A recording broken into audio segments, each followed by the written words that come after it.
So let's start with this really fundamental question. Where do our ideas of right and wrong, good and evil actually come from? Is it just something we make up, like rules we agree on as a society, maybe for convenience, kind of like traffic laws? Or is it something deeper, something maybe woven into reality itself, independent of us? Exactly. It's a huge question. Thinkers have been grappling with it for, forever, really. Ancient philosophers, modern scientists, and it's personal too, isn't it? It shapes how we live, how we raise kids, how we build societies. It absolutely is foundational. It touches everything from tiny personal choices right up to big global policies. And what's really interesting looking at our sources today is that while you might expect this huge gap between different views, especially religious versus secular. You'd think they'd be worlds apart. Right. But there are actually some, surprising points of agreement right at the start, before they get into the big disagreements, of course. Okay, so that's what we're going to unpack today. We're doing a deep dive into this high-stakes debate about the very foundations of moral values. And our source material, it's pretty solid. It comes straight from the transcript of a really major intellectual clash. They called it the God Debate 2, held at the University of Notre Dame. And the core question they were wrestling with, the one guiding us today, is absolutely crucial. Are the foundations of moral values natural or supernatural? Yeah, natural or supernatural. And to help us navigate this pretty tricky landscape, we've got two really impressive guides representing these opposing views. First, William Lane Craig. Right. He's a research professor of philosophy at Talbot School of Theology, known for his work in philosophy of time, philosophy of religion, and he's a rigorous defender of Christian faith. Holds 2 doctorates, philosophy and theology. So definitely equipped for this. Definitely. And on the other side, Sam Harris, a name probably familiar to many of you listening. Yeah. Author of books like The Moral Landscape, The End of Faith, co-founder of Project Reason. And he comes at it from a very different angle, right? Degrees in philosophy, but also a PhD in neuroscience, known as one of the 4 horsemen of the new atheist movement. So, yeah, a real clash of titans, fundamentally different starting points on morality. And the debate itself, the source we're using, it followed a pretty standard format. Classic academic debate structure. Opening speeches, rebuttals back and forth, closing statements, and then questions from the audience. We'll walk through their main points, look at how they directly responded to each other, and pull out some key stuff from that Q&A too. It's like an intellectual boxing match in a way. So why should you, listening right now, care about this? It's not just some dusty academic thing, is it? Not at all. Understanding these ideas about where morality comes from really impacts how you think about everyday ethics. Personal choices, big societal norms, even how we understand ourselves as humans. So this deep dive isn't just us reporting what they said. It's about maybe triggering some aha moments for you, about beliefs you might hold without even realizing it, challenging you to think about what really grounds your own moral compass. It might even change how you see things. Okay, so the first really striking thing, maybe even counterintuitive, is where Craig and Harris actually agree. And why? Despite coming from totally opposite directions, What do they agree on? they both affirm the existence of objective moral values and duties. Objective. So not just opinions. Exactly, that's huge. It means they're not arguing if objective morality exists, but how it exists. What's its foundation? Okay, that is huge. Because so often these arguments just end with, well, that's just your opinion. Right. But here, these two heavyweights agree some things are objectively wrong, period. It completely changes the game. We're looking for the foundation of something real, not just preferences. And objective here means valid, binding, regardless of what anyone thinks. Precisely. Independent of human opinion. True, even if everyone disagreed. Craig gives an example, doesn't he? A really stark one. Yeah, the Holocaust. He argues it was objectively evil, even though the Nazis thought they were right. And crucially, he says it would still have been evil even if they'd won, brainwashed everyone, and the whole world believed it was good. The evil remains objective. Wow. And Harris has a similar, very direct example Craig mentions. He does. Harris talks about the genital mutilation of little girls. Craig quotes him saying, basically, if even one person did this horrific act, the only question is punishment severity. What's not in question is that it's horribly objectively wrong. That's incredibly powerful. It really cuts through any wishy-washy relativism. Absolutely. So they agreed that objective morals exist, actions that are genuinely wrong no matter what. But the massive disagreement, the core of this whole debate, is what grounds them. What's the foundation? Supernatural or natural. Exactly. And that's the journey we're on now, exploring those two proposed foundations. All right, let's start with William Lane Craig's side. His case for theism being the sound foundation. Yeah. He kicks off with two conditional claims, right? These seem really important for his whole argument. Crucial. First, if God exists, then we have a sound foundation for objective moral values and duties. Second, the flip side, if God does not exist, then we do not have a sound foundation. Okay, and it's important to get his strategy here. He's not actually trying to prove God exists in this debate. No, he explicitly says that's not his goal for the night. He's focused purely on the consequences for morality. It's like he's saying, look, Sam, you agree objective morals exist, but I'll show you that on your worldview, atheism, they just can't exist objectively. Your own view contradicts your belief in objective morality. Okay, so it's about the coherence of the worldview, not proving God itself. Got it. So his first point then, objective moral values grounded in God's nature. How does that work? His core idea is that moral values aren't just rules God dreamed up. They're rooted in God's very being. God as the greatest conceivable being, the highest good, the actual paradigm of moral value. God doesn't just follow the good, he is the good. He is goodness itself, like the ultimate benchmark. Precisely. Craig talks about God's holy and loving nature. Loving, generous, faithful, kind is the absolute standard. These aren't things added to God, they are God's essential character. So if God exists, these values exist totally independently of us humans. Exactly. They're not our invention, they're inherent in the divine nature. Eternal, unchanging, kindness, justice. They're facets of God's own character. Okay, that covers values. What about duties? His second point is about God's commands constituting our objective moral duties. Yes. Building on God's moral nature, Craig argues this nature is expressed to us through divine commandments. And these commands are what form our duties, our obligations, not suggestions, but binding duties. But not arbitrary commands. That seems important. Absolutely crucial. Craig stresses they're not arbitrary, not like some cosmic dictator making rules on a whim. They are always consistent with his holy and loving nature. So because God is good, his commands naturally reflect that goodness. He can't command evil because that would contradict his nature. That's the idea. He points to examples like the two great commandments in the Judeo-Christian tradition. Love God, love your neighbor. Right. Craig argues this theistic foundation lets us firmly say things like love, generosity, equality are objectively right, and selfishness, hatred, oppression are objectively wrong. It's rooted in something absolute, not just social usefulness. So just to sum up Craig's positive case, God's being is the ground for values, what is good, and God's commands flowing from his nature are the basis for duties, what we ought to do. And he claims this framework makes sense of the objective morality they both agree exists. Correct. And for Craig, take away that divine anchor and objective morality collapses. Okay, so if that's why theism works, according to Craig, now he turns to why atheism doesn't. His claim is that atheism lacks a sound foundation for objective morality.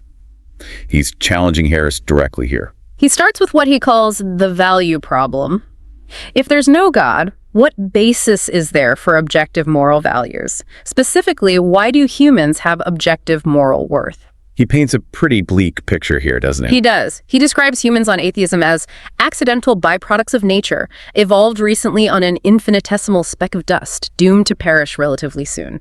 It's a cosmic demotion, basically. And his question then is, if that's all we are, why is our well-being objectively good? Why more than insect well-being or rat well-being or hyena well-being, as he puts it? Exactly. He's challenging the idea of human exceptionalism without a transcendent source of value. If we're just another animal, what makes us morally special? And he notes Harris rejects the idea of values being like abstract platonic things floating around. Right. Which forces Harris to ground values in the natural world. But Craig says nature itself is morally neutral. The universe just is. A rock falls, someone gets hurt. It's not good or bad, it just happens. So how do you get objective value from a value-neutral universe? So Craig argues that on naturalism, morality must just be, what? A product of evolution. That's his claim. Behavioral byproducts of biological evolution and social conditioning. He uses the analogy of baboons cooperating for survival. Natural selection favored it.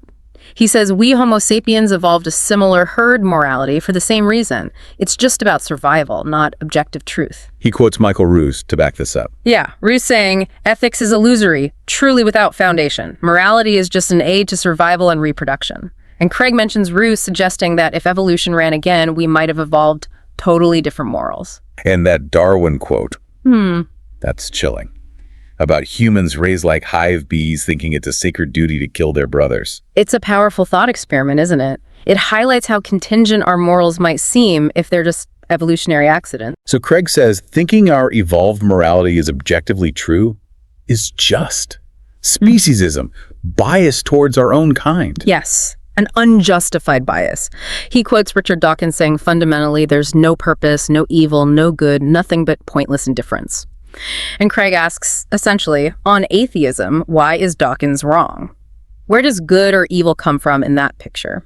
Okay, so facing that challenge, how does Craig say Harris tries to solve it? Craig argues Harris uses a semantic trick. He claims Harris simply redefines good and evil in non-moral terms. Specifically, Harris defines good as that which supports the well-being of conscious creatures. And Craig's critique is? That it's just wordplay. By defining good that way, the question, why is maximizing well-being good, becomes circular, a tautology, like asking, why does maximizing well-being maximize well-being? Ah, okay. So Craig says Harris isn't talking about moral value at all, just what's conducive to the flourishing of sentient life, like what helps corn grow or mosquitoes flourish. He says Harris's moral landscape isn't actually moral, just descriptive of flourishing. Okay, that's the value problem. But Craig also argues atheism fails on objective moral duties, the ought part. What are his points there? Two main ones. First, the classic is-ought distinction. Science tells us how things are, the facts. It doesn't tell us how they ought to be. He quotes Jerry Fodor. Science is about facts, not norms. Science can describe, but it can't prescribe. Right. It can tell us how people behave, maybe why they feel obligated, but it can't logically derive a moral obligation to promote human flourishing. It doesn't give us that ought. And if humans are just animals. Then Krieg asks, why think we have moral obligations at all? Animals don't. A lion killing a zebra isn't murder. A shark mating isn't rape. Without a divine lawgiver, who or what imposes obligations on us? So on atheism, those feelings of obligation are just, what? Conditioning. Craig suggests they're just a subjective impression ingrained into us by societal and parental conditioning. We might feel it, but there's no objective source. He uses some strong examples here, like rape and incest. He does. He says these acts might be biologically or socially disadvantageous, leading to taboos, but that doesn't prove they're objectively wrong. He provocatively says an atheist rapist defying the herd is just acting unfashionably, like Lady Gaga. Oof. His conclusion is stark then. Very. If there is no moral lawgiver, then there is no objective moral law. And if there is no objective moral law, then we have no objective moral duties. No God, no real moral law. And the second problem for duties, the ought implies can thing. Right. The principle that you're only morally responsible for what you can actually do or avoid doing. If you're pushed into someone, you're not blamed because you couldn't help it. Makes sense. You can't be obligated to do the impossible. Exactly. But Craig then points to Sam Harris's view that all of our actions are causally determined and that there is no free will. Harris, Craig says, rejects all forms of free will, both libertarian and compatibilist. And the consequence of that, for Craig, is huge. If there is no free will, then no one is morally responsible for anything. If every action is predetermined, then moral praise and blame become meaningless.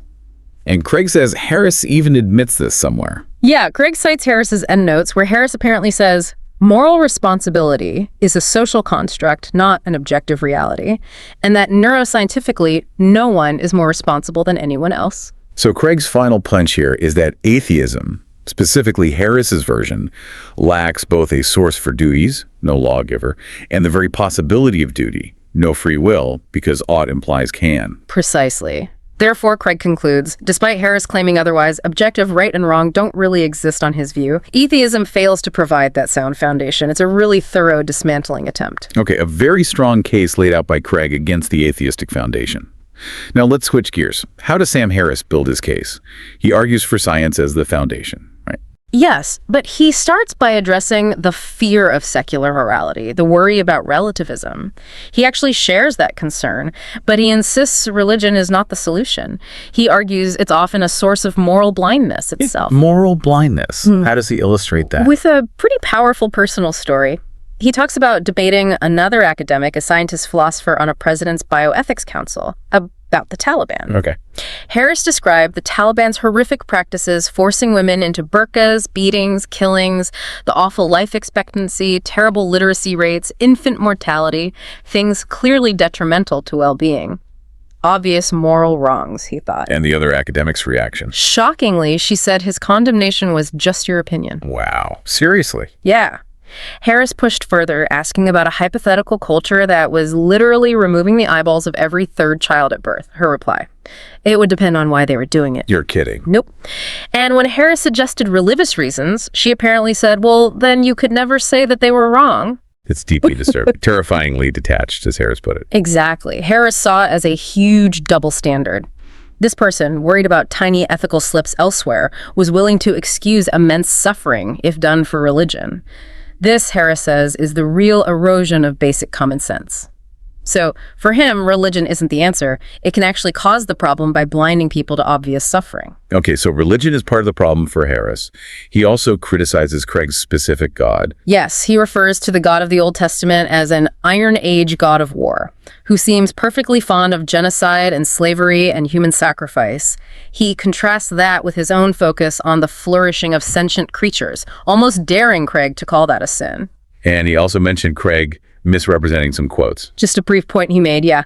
Claimed Craig attributed some words to him that weren't his, sort of setting the record straight before launching his main case. So what is his positive case? How does he get objective morality from science? He starts by challenging the old fact-value dichotomy, the idea that science deals with facts but can't touch values, meaning morality, the good life. Like common separation. Right. He acknowledges the view that we just project our preferences onto a value-free reality. And yeah, evolution has drummed into us things like jealousy or pair bonding. But he wants to show this doesn't rule out objectivity in morality. How? What's his starting point? Consciousness. He asks you to imagine a universe with just rocks. No consciousness possible. Okay, just rocks. In that universe, he says, there's no happiness, no suffering, no good or evil. Value judgments just don't apply. For anything to matter, he argues, it has to matter, at least potentially, to some conscious system. No feeling, no experience means no value. Makes sense. So value is tied to conscious experience. Exactly, which leads to his core axiom, the well-being of conscious creatures. He uses this thought experiment. Imagine the universe in which every conscious creature suffers as much as it possibly can for as long as it can. The worst possible misery for everyone. WPM, he calls it. Right. And he declares emphatically, if the word bad applies anywhere, it applies here. He argues that if avoiding that absolute misery is the minimum standard of moral goodness, then all other possible states of the universe are necessarily better. It creates a spectrum, a continuum of well-being. Okay, I see the spectrum idea. But where does science fit in? Because our experience, our well-being or suffering depends on the laws of nature, how brains work, how societies function. Harris argues there must be right and wrong ways to move along this continuum. We can be factually wrong in our beliefs about what increases well-being, just like we can be wrong about medicine. Ah, so questions of right and wrong become scientific questions. Essentially, yes, they depend upon minds, which are natural phenomena, and they relate to well-being, which can be studied. So morality becomes understandable through genetics and neurobiology and psychology and sociology and economics. It's about the real-world impact of actions on conscious experience. He uses the moral landscape analogy for this, right? Yeah, it's a central metaphor. Imagine a landscape with peaks representing high states of well-being and valleys representing the lowest suffering. Peaks and valleys of well-being. He acknowledges there could be many equivalent peaks, different ways for creatures to thrive that are equally good. But crucially, he stresses there are many more ways not to thrive, many more ways to fall into valleys of unnecessary suffering. It's easier to suffer than to flourish, basically. That seems to be the implication. And he brings back the Taliban example here. He argues their society is objectively less good based on measurable outcomes, lifespan, literacy, infant mortality. He states clearly, it is not unscientific to say that the Taliban are wrong about morality. But what about the hardcore skeptic, the who are you to say person, or someone who wants to inflict pain? Harris tackles this. He argues values can be objectively wrong compared to deeper values someone holds or would hold if they were, say, wiser or more informed. It's possible, he says, to value things that will reliably make you miserable. Like being self-destructive without realizing it. Or being cognitively and emotionally closed to experiences that you would want if you were only intelligent and knowledgeable enough to want them. Basically, we can be mistaken about what constitutes genuine well-being. We could be missing out on higher peaks because of our own limitations or bad ideas. There's an objective reality to well-being, even if our subjective view is flawed. He uses an analogy to physical health to make this point clearer, doesn't he? Yes, it's quite effective. He admits health is hard to define perfectly. Look how lifespan has doubled, changing our definition. But that doesn't make health meaningless or just opinion. Right. The difference between healthy and dead is pretty clear. Exactly. He points out, humorously, that nobody attacks medicine saying, "Who are you to say not vomiting is healthy?" He suggests morality is fundamentally about mental health and the health of societies, implying it can be studied objectively, just like physical health. There are facts about what makes minds and societies flourish or suffer. Okay, that's a strong analogy. His final point is that science is already involved in values. Yes, this is key. He challenges the fact-value split directly. He argues even a simple scientific fact like water is H2O relies on underlying values, the value of understanding, of evidence, of logical consistency. Science itself runs on values. Without those shared values, science wouldn't work. It breaks down. He uses the biblical chemist example. If someone rejects evidence and logic, claiming God made water before oxygen existed, the scientific conversation just stops. It's a clash of fundamental values, not just facts. So his conclusion is that it would be very strange if our best tools for understanding reality, scientific rigor, intellectual honesty, had no application to the most important questions we face, like morality and how to live well. Science must be relevant here. Okay, fantastic. We've laid out both opening cases now. Craig's theism, Harris's scientific naturalism. Now let's get into the rebuttals. This is where they really start clashing directly, right? Exactly. The gloves come off a bit more. Craig goes first in rebuttal, and he starts by clarifying something he felt Harris misunderstood. Which was? He felt Harris implied, Craig thinks the word good has no meaning without God. Craig says no, that's semantics, how we use words. His concern is ontology, the actual foundation or source of goodness. Ah, the light analogy again. We can talk about light without knowing its electromagnetic waves. We can talk about good without knowing its ultimate source, but the source still matters. Precisely. He's saying it's about what makes something good, not just what we call good. He wants to refocus on the grounding issue. And how does he handle Harris's points about Old Testament atrocities? He largely dismisses them as irrelevant to the core philosophical question of divine command theory. He points out many divine command theorists aren't even Christian and suggests it's a separate discussion about biblical ethics, recommending a book for those interested. Basically, not the topic tonight. Okay, he also pushes back on the universality versus objectivity distinction. Yes. Harris had said you don't need religion for universal morality. Craig says, that's not the issue. The issue is objectivity. He uses the Nazi example again. Yeah. They could have had a universal morality in their Reich, but it wouldn't have been objectively good. Big difference. Got it. Then he revisits the value problem. He does. He challenges Harris's WPM axiom again. Okay, maybe we agree flourishing is good in some sense, but what makes it objectively morally good on atheism? He accuses Harris of equivocating using good in non-moral ways, like good chess moves or good team, and confusing that with moral goodness. And then comes what Craig calls his knockdown argument, the one involving psychopaths. Yes, this is a key moment. Craig highlights Harris's own admission. If truly bad people, rapists, liars, thieves, could be just as happy, achieve the same well-being as good people, then Harris's moral landscape idea collapses. Then Craig points out that Harris also acknowledges the existence of millions of psychopaths, people who, by definition, enjoy inflicting pain. This means, Craig argues, it is possible for morally evil people to reach peaks of well-being through their evil actions. Ah, so the psychopath enjoying cruelty breaks the link Harris tries to make between well-being and moral good.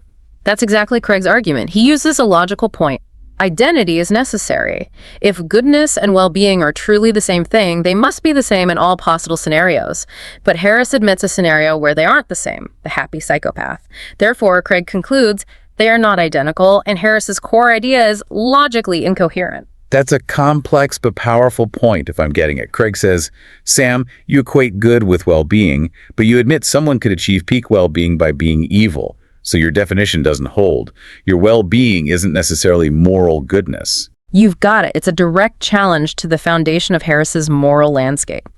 Craig finishes his rebuttal by hammering the is ought and ought implies can problems again, claiming Harris hasn't answered how science gets us obligation or how morality works without free will. Okay, Craig lands some heavy blows there.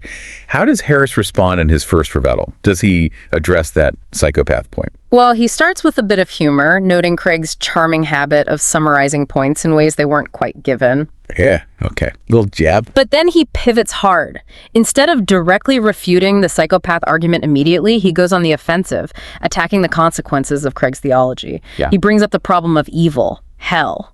It gets intense. The problem of evil, how does he frame it? Very vividly, he talks about the 9 million children dying every year before 5. He uses imagery like an Asian tsunami every 10 days, 24,000 children a day. He asks, what kind of God allows this immense suffering? He concludes such a God is either impotent or evil, a direct challenge to God's goodness and power. And he connects this to the fate of people who haven't heard the Christian message, the unevangelized. Yes. He points to billions, like Hindus in India, who he says are doomed to hell through no fault of their own, simply for being born in the wrong place, praying to the monkey god Hanuman. God, Harris claims, engineered their deaths and their eternal damnation. And he contrasts this with The run-of-the-mill serial killer who accepts Jesus on death row and goes to heaven. Harris is outraged by this, declaring it has absolutely nothing to do with moral accountability.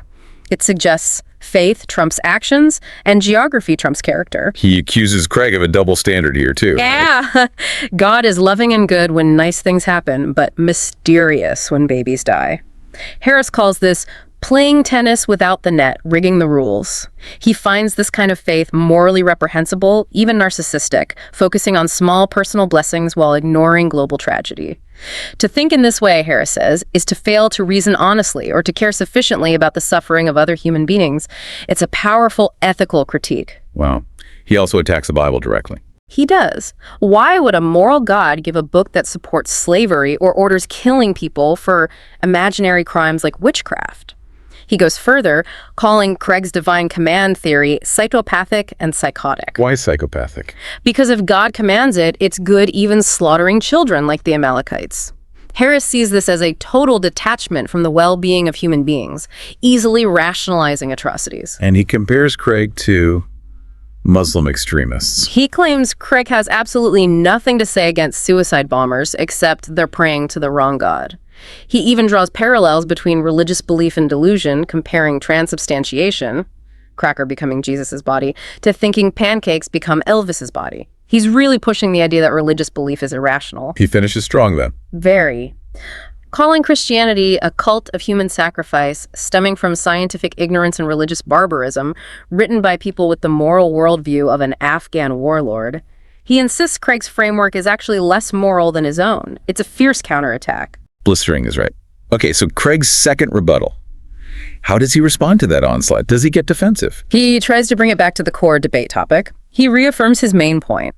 Atheism provides no grounds for objective moral values or duties. He notes Harris didn't actually defend against the knockdown argument about psychopaths or the is ought to implies can problems. He essentially says, if you want a truly desperate moral system, atheism is it. So he sees Harris's attacks as distractions, red herrings. That's exactly what he calls them. The problem of evil, the fate of the unevangelized.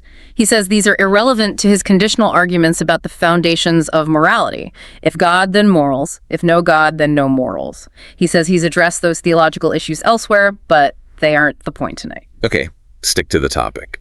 But then he flips the problem of evil around. How does that work? It's a clever move. He argues that evil actually proves that God exists. His logic. Premise 1. If God does not exist, objective morals do not exist, his main claim. Premise 2, evil exists, which Harris's whole attack depends on. Conclusion. Therefore, objective morals do exist because evil is an objective moral category. And if objective morals exist, then God exists, relying back on premise 1. Huh. So Harris's use of evil actually supports Craig's case for God by Craig's logic. That's, head spinning. It is, and Craig then challenges Harris. If atheism provides no objective basis for morality, how can Harris call Christian beliefs morally execrable? On what objective standard is Harris making his moral judgments? If there's no objective good or evil on your view, how can you condemn my view as evil? That's the essence of it. Exactly. Craig then defends divine command theory again, stressing commands must be consistent with God's nature. He'd tell the Taliban the same thing Harris would. God did not command you to do those things. The difference is, Craig believes the Taliban has got the wrong God, and the true God only issues commands consistent with his loving nature and for which he has good reasons. He wraps up, reinforcing his core view. God's nature grounds values, God's commands ground duties. Okay. Harris's turn for his second rebuttal. How does he come back? He starts playfully again, suggesting the audience can sort out Craig's summaries later, but then he accuses Craig of the very thing Craig accused him of, merely semantic games, specifically by defining God as intrinsically good. Harris implies Craig is just defining the problem away. The shoe's on the other foot, he says. Yeah. Okay. How does he defend his own scientific approach against Craig's faith-based axiom charge? He argues that every science, including medicine or physics, relies on axiomatic assumptions or core values.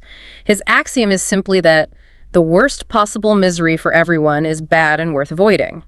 If having a foundational value like that makes his approach unscientific, he asks, then what is scientific? He sees axioms as necessary starting points for any inquiry. Fair enough.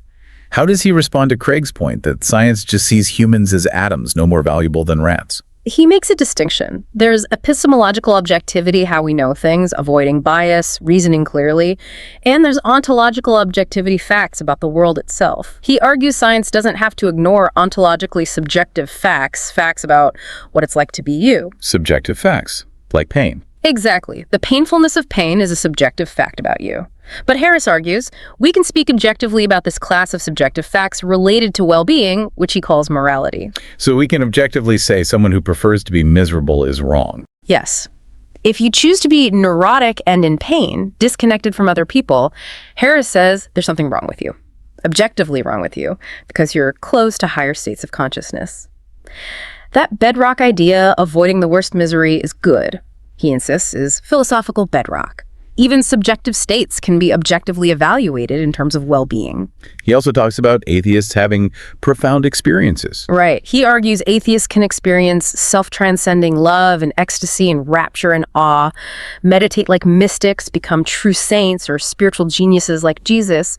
The key difference, he claims. They don't make unjustified claims based on those experiences. Exactly. They don't claim cosmic truths or divine origins for books based solely on feeling good or having a profound experience. They embrace the experience without the dogma. And exploring these deeper possibilities requires science, not faith. That's his view. He says these profound states happen across all belief systems, which proves that a deeper principle is at work and that narrow sectarian claims can't possibly be true. He calls for a modern 21st century conversation about morality, one not based on ancient texts that affront everything that we've learned in the last 2,000 years. Okay, that brings us to the closing statements. Their final chance to sum up and make their case. Craig goes first. Yes, Craig uses his closing to hammer home the coherence of theism versus what he sees as the gaps in atheism. He starts by reaffirming the theistic foundation. Right. God, as the greatest conceivable being, worthy of worship, is inherently the paradigm of goodness itself. It's not arbitrary, it's definitional, like bachelors or unmarried. This provides that fundamental, non-arbitrary ground. And then contrast this with atheism's failures. Yes, reiterates Harris's view is incoherent, the moral landscape identity problem with psychopaths. He stresses again Harris never replied to the is ought and ought implies can issues, and he picks up on Harris using the word axioms. Seeing that as an admission of faith. Exactly. Craig claims this means Harris ultimately takes by faith the objectivity of morals on atheism, undermining the purely scientific claim. He also presses the subjective versus objective point again. Is wrongness just a subjective fact on atheism? If so, Harris can't really say genital mutilation is objectively wrong. He reminds everyone about the psychopaths potentially reaching peaks of well-being, concluding Harris's landscape is not a moral landscape at all. And he ends with that powerful quote. From Arthur Leff. Yeah, about searching for a non-transcendent foundation for ethics and failing, concluding with that stark challenge. Napalming babies is bad. Starving the poor is wicked. There is in the world such a thing as evil. Altogether now, says who? God help us. It's a dramatic end, underlining his belief that transcendence is necessary. A very strong finish. Okay, here's his closing statement. How does he wrap things up? He starts with another lighthearted jab about Craig's summaries, then immediately pivots to using Islam as an analogy. An analogy for what? For the problem of arbitrary divine commands and salvation criteria, he asks the audience how many are devout Muslims, then points out that if Islam were true, Both he and Craig are doomed for being born in the wrong place, misled by the wrong beliefs. It's designed to show how arbitrary and culturally bound these exclusive salvation claims can seem from the outside. He's trying to make Christianity seem just as arbitrary as Islam might seem to a non-Muslim audience. Precisely. He describes Allah as omnipotent, but not providing clear signs, condemning billions to hell for ignorance. He notes how casually most listeners likely dismiss the threat of Islamic hell, suggesting that's how Christianity appears to outsiders too. It undermines the claim to unique, universal moral authority. He also brings up the issue of scripture again. Yes, arguing the biblical authors had far less knowledge and basic common sense than anyone listening today, comparing their worldview to an Afghan warlord. He questions why Craig insists these ancient, narrow perspectives should guide us now. No Christian physics, so no Christian morality. That's his point. Truth, whether scientific or moral, should transcend specific religious texts. He argues moral truth is discoverable now through honest inquiry, without relying on texts that clash with modern knowledge. And the real challenge now is building a viable global civilization for 9 billion people where the maximum number can flourish. That's the practical moral goal. And sectarian religion is an obstacle to that. That's his closing punch. Sectarian moral denominations and a world shattered, balkanized by competing claims about an invisible God is not the way to do it. The only tool needed, he concludes, is honest inquiry. If faith ever gets morality right, it's right by accident. A very firm, naturalistic conclusion. Wow. Okay.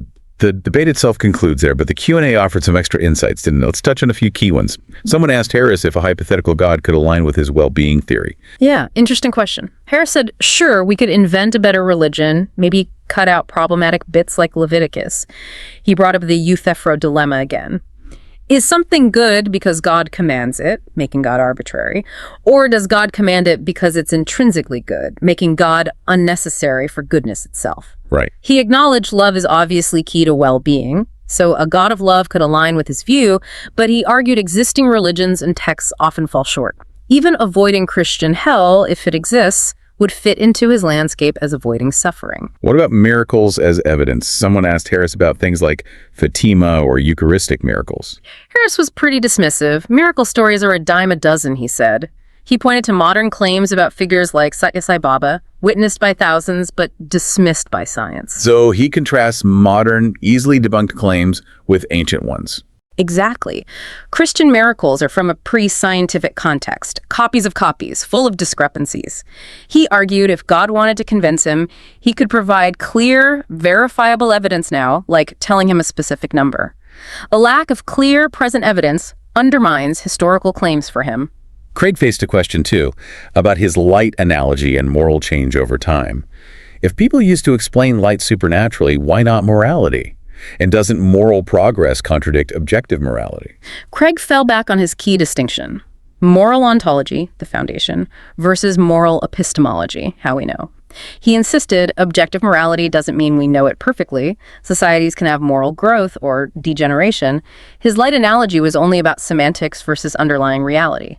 The core issue remains. Atheism lacks foundation for objectivity, regardless of how our understanding evolves. Okay, and there was that sharp exchange about the is-ought problem in psychopathy. A listener asked Craig if God exists is an is statement. Right, implying Craig can't get an ought from it either. Craig agreed God exists is an is, but said his ought comes from the stated premise that God is a competent moral authority whose commands constitute duties. And Harris jumped in there, connecting it to psychopathy. Yes. Harris pointed out that young kids distinguish conventional rules from authority from moral rules intrinsically wrong. Psychopaths don't. They only see rules from authority. Harris suggested Craig's divine command theory has a psychopathic core because if God commands something horrific, it becomes good just because he commanded it. Linking it to people like Abraham or those who kill claiming God told them to. Exactly. And saying Craig's only retort to a jihadist is, sorry, wrong God. How did Craig respond to that? He pushed back quickly. He said Harris's retort is his retort.